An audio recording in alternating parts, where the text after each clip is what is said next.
Hello students, you most welcome. ये maths previous year का practice set 4 है। अगर आपने पिछले सेट नहीं देखे तो आप प्लेलिस्ट में जाकर पिछले सारे क्वेश्चंस देख लो।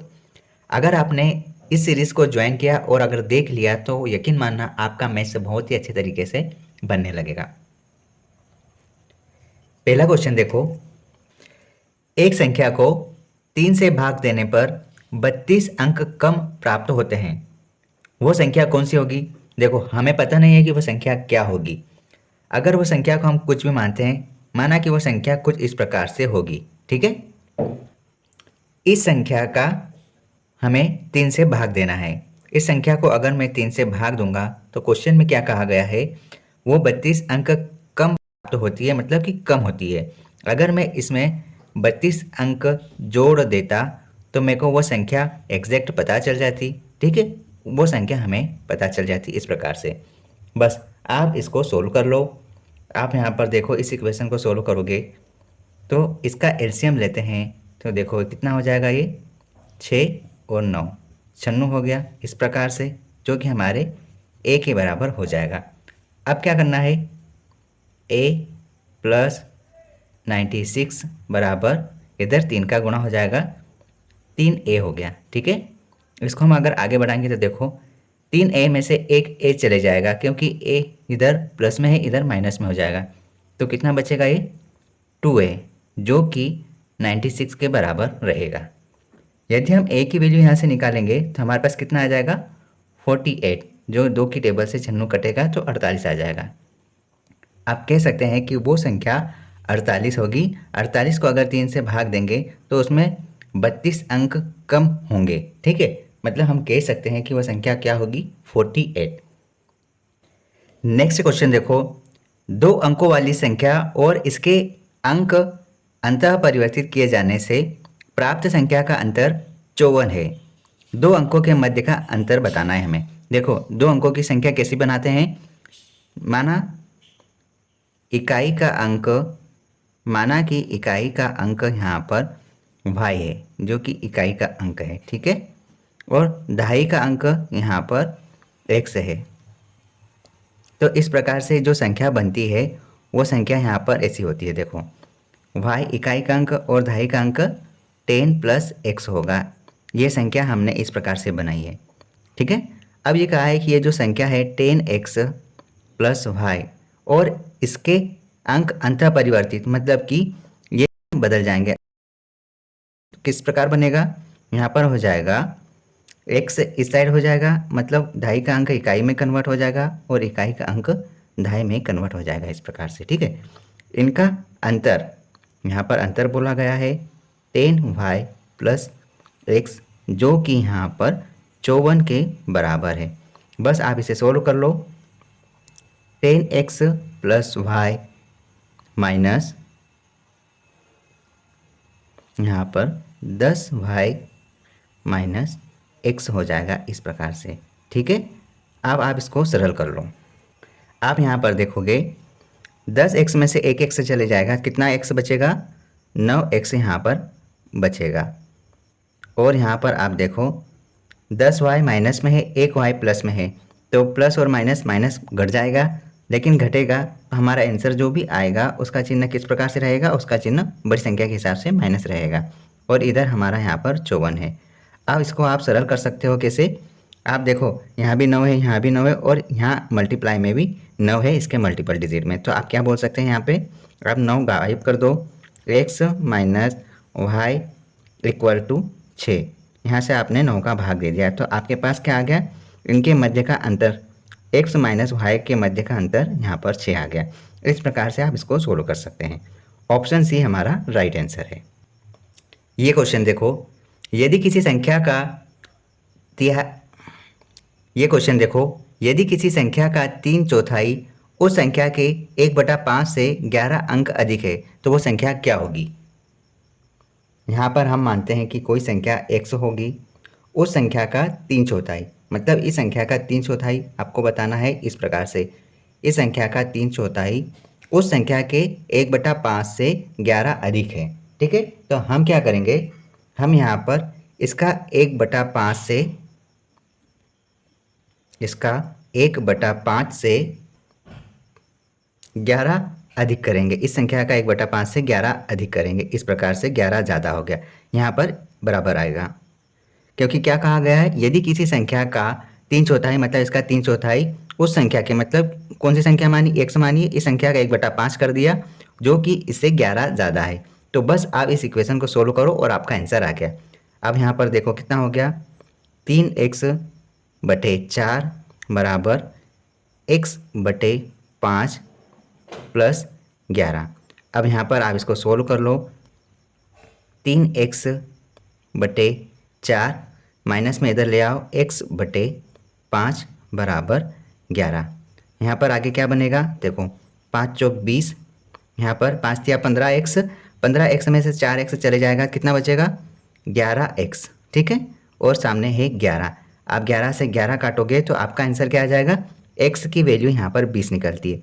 तो आप कह सकते हैं कि आपका आंसर x बराबर यहाँ पर 20 है, ठीक है। आई होप आपको समझ में आ गया होगा। ऑप्शन डी हमारा राइट आंसर होगा। ये क्वेश्चन देखो, आपको है ना 5832 का घनमूल निकालना है, जो कि इस प्रकार से लिखा रहेगा। तो आपको कुछ भी नहीं करना, अगर आपको घनमूल याद है तो आप इसको 2 सेकंड में आंसर सॉल्व कर सकते हो, बता सकते हो डायरेक्ट। अगर नहीं तो आप इसको इस प्रकार से, आप पहले इसके गुणनखंड करो। आप इसके गुणनखंड करोगे किस प्रकार से, 5832 आएगा, आप इसके गुणनखंड करते हो 2 की टेबल से जाएगा। इस क्वेश्चन में आपको वर्गमूल निकालना है। अब आपको 33 सही 16/25 का वर्गमूल निकालना है, जो कि बहुत ज़्यादा कठिन है। देखो इसको किस प्रकार से सोल्व करेंगे। देखो यहाँ पर हमको 33 का गुणा 25 में करना है, तो आप पहले 33 में 25 का आप गुणा कर लो, कितना आ रहा है, 25 दिया 75, हासिल क्या है यहाँ पर 7, 25 दिया 75, 75 और 5 80, 80 और 2 82। अब 82 में आप 16 जोड़ो, 825 में 16 जोड़ो, आपने 16 जोड़ा, कितना हो रहा है, 6 और 5 11 का 1, हासिल का है 1, 2 3 और 1 4 और 8 का 8, मतलब कि आपके पास अंश में कितना आ गया, 841 अंश में आ गया और हर में है 25। अब याद करो कि 841 किसका यहाँ पर वर्गमूल होगा। यहाँ पर आप देखो 25 का वर्गमूल तो यहाँ पर 5 हो जाएगा, लेकिन 841 अगर आप देखोगे, देखो यहाँ पर आप एक अंदाज़ा लगाओगे तो 30 का वर्ग यहाँ पर 900 होता है, तो आप इससे कम है, ये लॉजिक लगाओ तो कितना हो सकता है, 29 का वर्ग 841 होता है। अगर आपको इसका ट्रिक पता नहीं है तो आप सर्च कर सकते हैं, प्लेलिस्ट में आपको वर्ग निकालना या वर्गमूल निकालने का तरीका बताया गया है।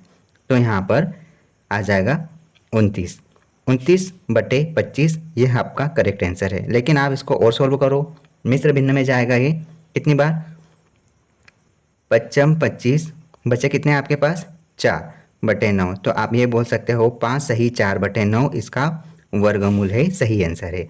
ऑप्शन डी, ऑप्शन सी आपका सही आंसर है, ठीक है। यहाँ पर 25/9 है, आप यहाँ देख लो, वहाँ कैमरे में वीडियो में दिख नहीं रहा है, और यहाँ पर भी, यहाँ पर इस प्रकार से लिखा है 5 सही 4/9, that is your correct answer, okay. ये क्वेश्चन देखो, जब आप 8 की घात 25 का विस्तार करेंगे तो अंतिम अंक क्या होगा। देखो 8 की घात 25 तक आपको ले जाना है, फिर बताना है कि इकाई अंक पर कौन सा नंबर होगा या कौन सा डिजिट होगा।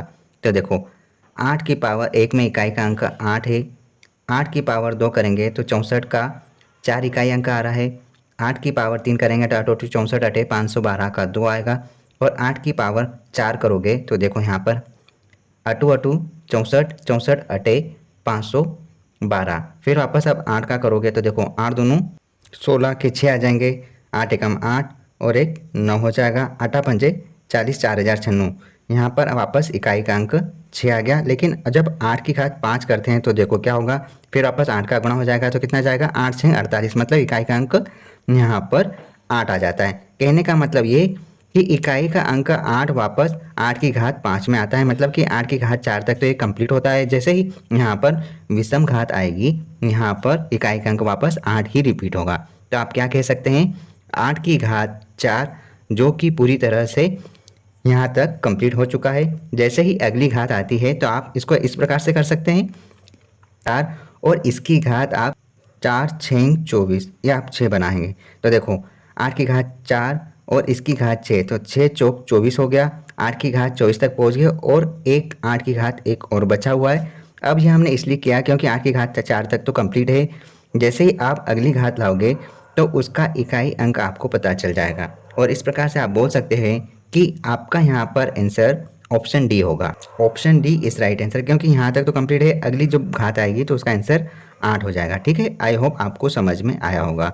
ऑप्शन डी आपका सही आंसर है। नेक्स्ट क्वेश्चन देखो, दिया गया है अंडर रूट 2 का वैल्यू 1.414 है, तो आपको अंडर रूट 2450 का वैल्यू बताना है आपको। आप क्या करोगे, ये जो आपको वैल्यू दी है 2450, इसका आप वर्गमूल निकालो। वर्गमूल कैसे निकालोगे, आप इसका सीधे से गुणनखंड निकालो। आपने गुणनखंड निकाला 2450 भाग दो, आप 2 का भाग देंगे कितनी बार जाएगा, 12 25। उसके बाद यहाँ पर 5 का भाग जाएगा, क्योंकि 5 से ही जाएगा, 5 है पीछे। यहाँ पर 5 दूना 10, 2 इसको दिया 22 बना, 5 चौक 20 और वापस इसको 2 दिया 55 25 हो गया। अब यहाँ पर वापस 5 का जाएगा कितनी बार, 5 चौक 20 और 5 नमय की 45। अब यहाँ पर 7 का जाना है भाग, जो कि 7 आया, फिर वापस 7 आएगा। तो देखो इसके गुणनखंड क्या हुए, यहाँ पर 1 आया, 2 गुणा 5 गुणा 5 गुणा 7 गुणा 7। अब देखो वर्गमूल निकालते हैं तो अंदर के दो संख्याओं का एक पेयर एक अंक बाहर निकालता है। तो देखो यहाँ पर 5 बाहर निकलेगा वर्गमूल में, यहाँ पर 7 बाहर निकलेगा, अंदर क्या रह गया, सिर्फ और सिर्फ 2। अब यहाँ पर इन दोनों का गुणा करो, 5 7 35 और गुणा इसका वैल्यू हमको दे दिया है 1.414, बस आप गुणा कर दो, आपका आंसर आ जाएगा। और आप इसका गुणा करोगे, अगर आपका आंसर आ जाए तो आप कमेंट में इसका आंसर दोगे। ठीक है, सबसे सिंपल सवाल, लेकिन बच्चे बना नहीं पाते। यहाँ पर क्या बोला जा रहा है, 41,325 संख्या दी है, यहाँ पर 1 और 2 के स्थानीय मानों का गुणनफल। तो 1 का स्थानीय मान क्या होगा, देखो एक संख्या यहाँ पर है, कौन से स्थान पर है, इकाई, दहाई, सैकड़ा और हजारवें स्थान पर। तो आप इकाई, दहाई, सैकड़ा और हजारवें स्थान पर इसका स्थानीय मान निकाल दिया। 2 का स्थानीय मान क्या है, इकाई और दहाई, मतलब कि ये इकाई और दहाई 20 बनता है।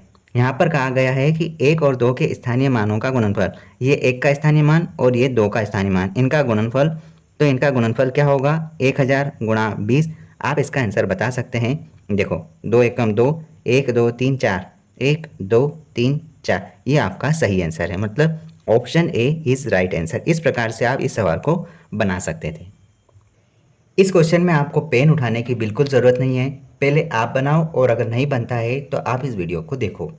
क्वेश्चन है, यदि एक प्राकृतिक संख्या का घन उस संख्या के वर्ग से 7 गुना अधिक है तो वो संख्या क्या होगी। देखो हमको पता नहीं है कि वो संख्या क्या होगी, हम क्या करते हैं, कोई भी प्राकृतिक संख्या ले लेते हैं, माना कि वो संख्या ए होगी, इस संख्या का घन, इस संख्या का आपने घन निकाला, उस संख्या का घन उसी संख्या के वर्ग, मतलब इसी संख्या के वर्ग से 7 गुना अधिक है, मतलब 7 गुना आप इस प्रकार से कर सकते हैं, अधिक है तो वह संख्या क्या होगी। यहाँ पर इस प्रकार से कहा है कि उस संख्या का घन उसी संख्या के वर्ग से 7 गुना ज़्यादा है, तो आपको वो संख्या निकालना है। अब आप देखो ये वर्ग से जो घन है ये 2 कट जाएंगे, अब यहाँ पे सिर्फ एक ही ए बचेगा। आई होप आपको समझ में आ रहा है। आपका आंसर यहाँ पर उस संख्या का मतलब उस संख्या की वैल्यू 7 होगी। अब देखो अधिकांश बच्चों को समझ में नहीं आया होगा, ए की घात 3 बराबर 7 ए का वर्ग है। आप क्या करोगे, ए की घात 3 यहाँ पर ए का वर्ग करोगे तो आपका यहाँ पर बराबर में 7 है। अब आप यहाँ क्या कर रहे हो, ए की पावर 3 है, ए की पावर 2 कम हो जाएगा, मतलब यहाँ एक रूल बनता है, जब भाग में कोई डिजिट या कोई संख्या होती है तो उस संख्या का आधार अगर समान होगा तो हम क्या करेंगे, भाग के समय में वो संख्या इस प्रकार से कन्वर्ट हो जाएगी, उसकी घात में माइनस लग जाएगा इस प्रकार से। ठीक है, तो आप कह सकते हैं कि यहाँ पर ए की वैल्यू एक हाथ बच गई, तो यहाँ इसका आंसर 7 होगा। इस प्रकार से आप इसका सॉल्यूशन निकाल सकते हैं। ऑप्शन ए हमारा सही आंसर है। ठीक है, इस क्वेश्चन में भी आपको पेन उठाने की ज़रूरत नहीं है, पहले आप बनाओ और नहीं बन रहा है तो आप ये वीडियो देखो। क्वेश्चन में कहा इस प्रकार से है कि 2079 को 189 द्वारा कितनी बार विभाजित किया जा सकता है कि शेषफल 189 से कम बचे। हमको यहाँ पर सीधे ही कहा है कि 2000 जो 79 है 2029, इसमें आप भाग दोगे 189 का, और कितनी बार जाएगा वो आप चेक करो। देखो सबसे पहले तो एक ही बार जाना है, तो 189 आया, इसको आप घटाओ कितना जाएगा। देखो 17 में से 9 जाएगा तो कितना बच रहा है यहाँ पर बच रहा है 8। एक इसको वापस दे दिया, 19 बना, तो 20 में से 19 जाएगा तो बचेगा 1, ऊपर से उतारा हमने सीधे 9। अब 189 ही आ गया, कितनी बार जाएगा, एक ही बार जाना है, 189 आ गया। आप फिर घटा दो, आपका आंसर यहाँ पर 0 आया।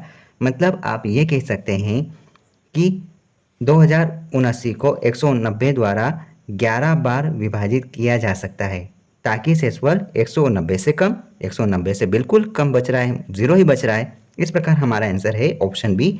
Option B is right answer. इस प्रकार से हमारे बेसिक क्वेश्चंस कंप्लीट होते हैं, और ये वही क्वेश्चन है जो प्रीवियस ईयर एग्जाम में पूछे गए हैं। इस सीरीज में सिर्फ और सिर्फ प्रीवियस ईयर क्वेश्चन ही मिलेंगे। आपको 5 सेट तक तो इस प्रकार के क्वेश्चन मिलेंगे, जिससे आपको बहुत कुछ सीखने को मिलेगा। उसके बाद सारे क्वेश्चंस आएंगे जो मैथ्स के सारे टॉपिक को कवर करता है। ठीक है, अगर आप न्यू व्यूअर है तो इस चैनल के साथ जुड़कर अपनी तैयारी को बेहतर बना सकते हैं। और अगर आपको ये वीडियो ज़्यादा अच्छा लग रहा है तो अपने दोस्तों के साथ और अपने व्हाट्सएप ग्रुप वगैरह में शेयर कर सकते हैं। ठीक है, ऑल द बेस्ट।